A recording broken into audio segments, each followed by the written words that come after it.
We are so excited. We've been working hard over here, making sure that your documents are prepared properly, and we've implemented the feedback that you gave us during your virtual document review or your in-person document review. And now we are ready for signing.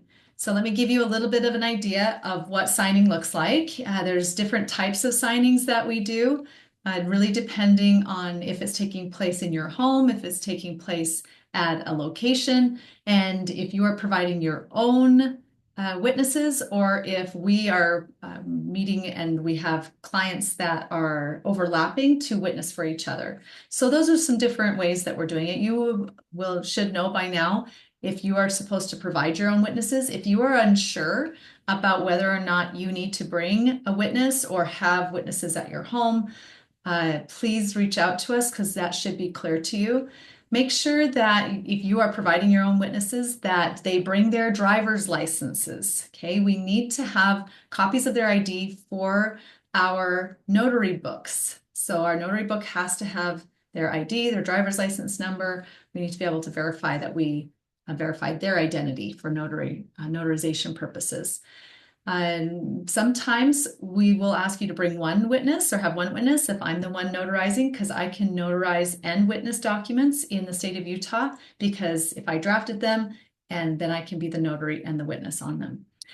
Sometimes you may have to bring two witnesses, or if you're witnessing for another client, you will meet either first, and then we will go over everything, answer any questions, talk to your about your asset detail report. Both of you witness for each other, and then you will leave, and then the second couple or the second client will then have their conversation and walk through the orange folder and such. It can go relatively quickly. If you've watched the video about the orange folder, then a lot of your questions will be able to be prepared and ready to go, and so that we can answer those so that you're not learning and asking and wondering about questions at the same time. Also, you will be able to come in, you'll be sitting down, there'll be a black folder that has all of the signature pages in them.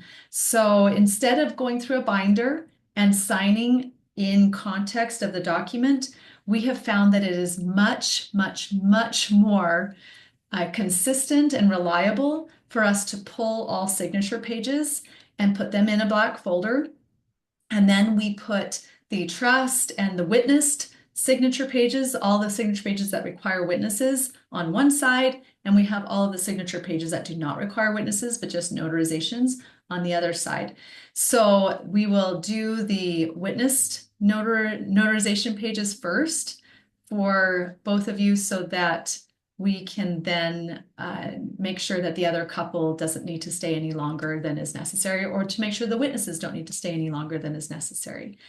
Your non-notarization signatures will take place before your witnesses arrive, or they'll take place after your witnesses have left, depending on which side of the depending on when your witnesses arrive, frankly. So just to kind of give you some context on how that works. Besides that, you will be signing your name the way you signed it in the notary book. I know sometimes on the legal documents, we have your full name and it might be really, really long.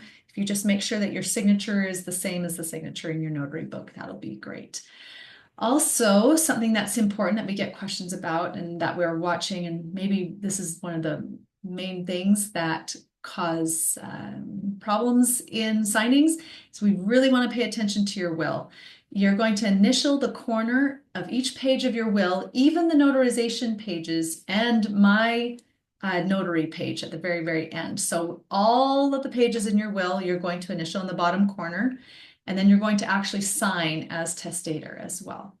So the way I like to take care of that is just I single, initial, flip, initial, flip, initial, flip, and you can make a pile, but just make sure you do all your initialing all at once. So you go all the way through and then go back and do your full signature. Okay, so just want to make sure you get all of those initialed in there. Besides that, think that is all the advice that I want to give you. So to keep that in mind and make sure you've got those witnesses, or you know that you have another client that will be your witness and you will be theirs. Thank you so much for helping each other out. We find that it's so much more convenient for clients to be able to do that for each other, so they don't have to ask another individual or someone to step out and take time out of their day. Although it's never had a problem, there's always people that are willing to help, but please make those arrangements. The worst thing is when we are calling frantically while I'm there, while the notary is there trying to find a witness. So if you haven't noticed, witnesses are a big deal and we can't sign without them. So make sure you have a plan. Make sure that you know the plan. If you don't know the plan, please call us. So, all right, we'll see you at signing.